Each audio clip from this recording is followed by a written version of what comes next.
Hai, apa kabar semuanya? Semoga kabar Anda baik-baik saja. Terima kasih karena sudah memberikan support dan juga kesetiaan Anda untuk membangun channel Codot Film. Yuk kita lanjutkan alur ceritanya, sambil siapin kopi dan cemilan, setting suara volume full. Gasken, Cheng Jinwoo berjalan ke arah itu. Sepanjang jalan, dia melihat mayat Wang Jianxie dan pemburu lainnya. Inilah yang dilakukan pemburu tingkat lanjut. Selama mereka mau, mereka bisa mengakhiri hidup beberapa pemburu level rendah dalam sekejap. Cheng Jinwoo berjalan melewati mayat-mayat ini dengan ekspresi serius. Bab 34 Keterampilan, Steal. Cheng Jinwoo berjalan lebih lama. Tidak jauh, Cheng Jinwoo menemukan seorang tahanan. Tangan dan kakinya diikat dan mulutnya disumpal. Itu sama dengan apa yang dikatakan Jiang Wutian sebelum dia meninggal. Saya mengikat pemerkosa tidak jauh dari sini. Ayah korban memohon agar saya membiarkan dia menderita, jadi pada akhirnya saya berpikir untuk berurusan dengan dia. Tepat setelah Jiang Wutian selesai berbicara, dia kehabisan napas. Melihat Cheng Jinwoo, tahanan itu berjuang lebih keras, seolah-olah memohon kepada Cheng Jinwoo untuk datang dan melepaskan ikatannya.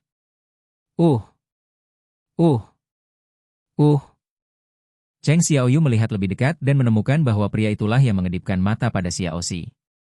Begitu Cheng Jinwoo melepaskan strip kain dari mulutnya, dia berkata dengan terengah-engah dengan mata terbuka lebar. Ho! Bajingan Jiang Wutian itu. Dia membunuh semua orang. Membunuh mereka semua. Apa yang terjadi? Apakah dia pergi? Ada darah di pakaianmu juga? Apakah kamu juga menderita? Cheng Jinwoo mengabaikannya dan hanya melihat ke atas. Disitulah bosnya. Suara tahanan menjadi mendesak. Kamu bantu aku melepaskannya dulu. Kita harus melarikan diri sebelum Jiang Haotian tiba di sini. Sial. Ada sihir di tali ini, aku tidak bisa melepaskan diri. Apakah kamu membawa senjata? Mengapa kamu tidak berbicara? Apakah kamu dengar apa yang aku katakan? Menyadari bahwa dia diabaikan oleh seorang pemburu di bagian bawah asosiasi, tahanan tidak bisa tidak melupakan situasinya, dan mengerutkan kening tidak puas. Cheng Jinwoo, yang selama ini tanpa ekspresi, akhirnya berbicara. Bos ada di depan ini. Apa? Tahanan itu penuh dengan tanda tanya. Sepertinya dia lebih kuat dari bos di Dungyeon level D. Aku sedikit penasaran dengan mode serangannya. Setelah mendengar kata-kata ini, tahanan tidak bisa lagi tenang. Apa yang kamu bicarakan? Cheng Jinwoo masih mengatakan apa yang ingin dia katakan. Sebelum itu, saya hanya mengajukan satu pertanyaan. Ingat gadis yang Anda perkosa sebelumnya? Apa? Yang mana yang kamu bicarakan? Apakah kamu anggota keluarga korban? Alis Cheng Jinwoo berkedut. Tadi, pria itu tidak menjawab tidak, tapi bertanya, yang mana? Sepertinya dia menyakiti lebih dari satu atau dua gadis. Pemburu memiliki kekuatan yang luar biasa. Mereka bisa menjadi monster yang menakutkan kapanpun mereka mau. Binatang buas ini menggunakan kekuatan ini untuk memperkosa wanita. Dia membenarkannya. Dia saling memandang dengan dingin. Maka tidak ada yang perlu dikatakan. Apa? Ugh. Sebelum monster itu mengucapkan lebih banyak kata-kata kotor, Cheng Jinwoo mencekiknya lagi. Kemudian, Cheng Jinwoo meraih pergelangan kakinya dan berjalan perlahan menuju ruang bos.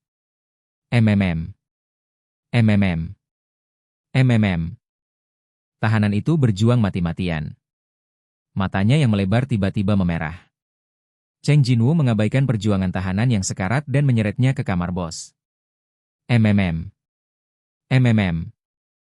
Di ruang bos, ada sekelompok besar goblin yang menyukai organ dalam orang yang masih hidup menunggu mereka datang ke pintu mereka.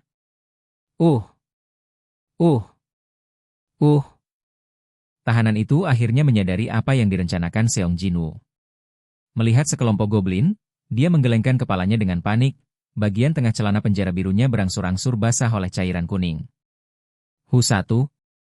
Seong Jinwoo menarik napas dalam-dalam dan melemparkan tahanan itu ke arah kelompok goblin. Tidak.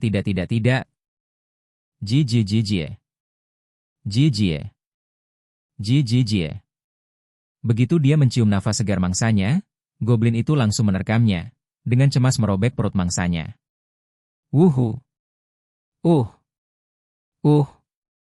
Tahanan itu berjuang dan berguling mati-matian, pembuluh darah di matanya pecah satu persatu, dan matanya diwarnai merah darah. Tahanan itu berangsur-angsur kehilangan kesadaran, tetapi goblin yang rakus itu masih mengoyak-ngoyak tubuhnya dengan tidak sabar. Bagaimana rasanya dimakan hidup-hidup oleh monster menjijikan ini? Cheng Xiaoyu mengerutkan kening, dengan cepat mengamati sekeliling, mencari sosok bos. Itu ada di sana. Seekor goblin besar sedang duduk dengan angkuh di bagian dalam ruangan, itu pasti bos. Goblin lain ada di sekitar umpan, dan tidak berdaya di sekitarnya saat ini, yang merupakan peluang emas. Lari! Dalam sekejap, Cheng Jinwu bergegas keluar dari kelompok goblin dan datang ke depan bos. Jie. Bos yang terkejut segera bangun. Tapi sebelum bisa berdiri sepenuhnya, kepalanya terguling ke tanah. Ledakan. Golum. Gemerincing. Tuan penjara bawah tanah telah dieliminasi olehmu. Naik tingkat. Tunggu. Setelah memenggal kepala bos, Cheng Xiaoyu ingat bahwa dia masih memiliki batu rune. Sebenarnya tidak perlu umpan, bisakah aku menggunakan skill stealth yang baru kupelajari untuk mendekati bos? Cheng Jinwu melirik sisa-sisa tahanan yang wujud manusianya tidak lagi dapat dikenali, tetapi dia tidak merasakan sedikit pun simpati. Pokoknya, pertempuran itu berhasil. Goblin yang kehilangan bosnya rentan. Jie. Jet. Setelah beberapa saat, semua goblin yang berlarian dibantai oleh Cheng Jinwu. Jie. Saat dia menghabisi goblin terakhir, sebuah berita yang memuaskan muncul. Naik tingkat.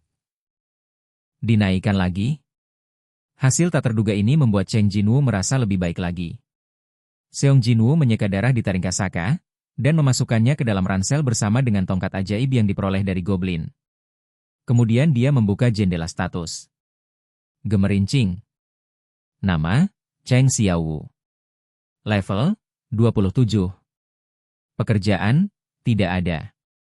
Judul, Pembunuh Serigala. HP, 5114. MP 548. Kelelahan, 0. Kemampuan. Kekuatan, 72. Stamina, 43. Kelincahan, 82. Kecerdasan, 39. Perasaan, 69. Poin yang tersedia, 5. Kerusakan fisik berkurang 20%. Keahlian. Keterampilan pasif, tidak diketahui, LV Max. Ketekunan LV1. Keterampilan aktif, jalankan LV1. Pembunuhan LV1. Item peralatan. Kalung wali, A. Sebelum saya menyadarinya, saya sudah mendekati level 30. Cheng Jinwu tidak memiliki banyak harapan di hatinya ketika dia memburu goblin yang lemah di pintu masuk. Tetapi begitu dia membunuh bos goblin dan sekali lagi ketika dia berurusan dengan antek-antek, dia menaikkan total 2 level. Oke guys, jangan lupa like, comment, share, and subscribe di channel Codot Film. See you next video, peace out and bye-bye.